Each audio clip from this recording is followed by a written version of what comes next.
It was all about the new breed in the final round of transitions. It came down to one putt for one new tour winner.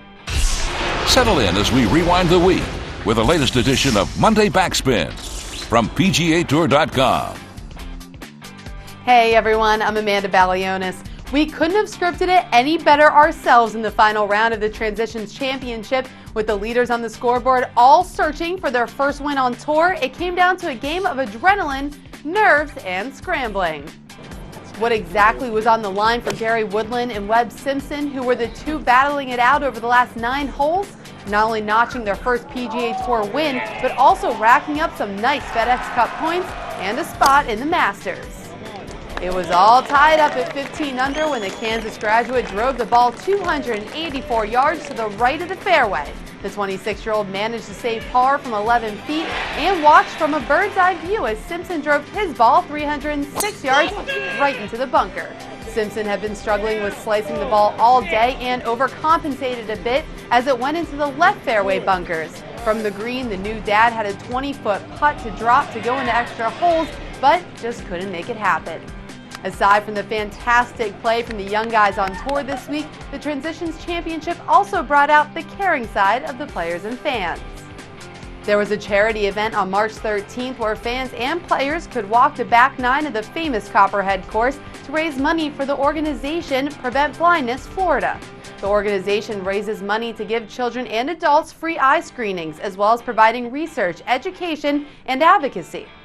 Meanwhile, players had a chance to play for charity this week. The seriousness of the Japan earthquake and tsunami, which started on March 11th, hasn't been lost on anyone, and tour players took this week to do their part. Ryuji Amada got the ball rolling when he handwrote notes and placed them in every player's locker, asking to help in the relief efforts. Amada pledged to donate $1,000 for every birdie he made. Brandt Snedeker quickly followed suit by donating $500 for every birdie he made, and his sponsor Bridgestone pledged to match that. Bubba Watson donated $50,000 to the American Red Cross, and KJ Choi donated an incredible $100,000. If you'd like to be a part of the relief efforts in Japan, log on to redcross.org. For more on the players that made this week so memorable, let's throw it out to Doug Bell. Amanda, thank you. When I look back at Transitions Week, a couple of things come to mind. Number one, the international field that was here, very impressive. 39 international players led by world number 1 Martin Keimer from Germany, who played here for the very first time.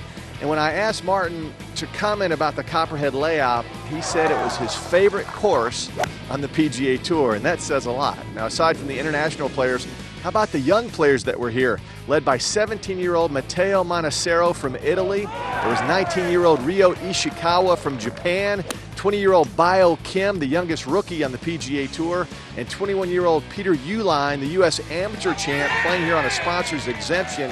I think the future of the PGA Tour is very, very bright.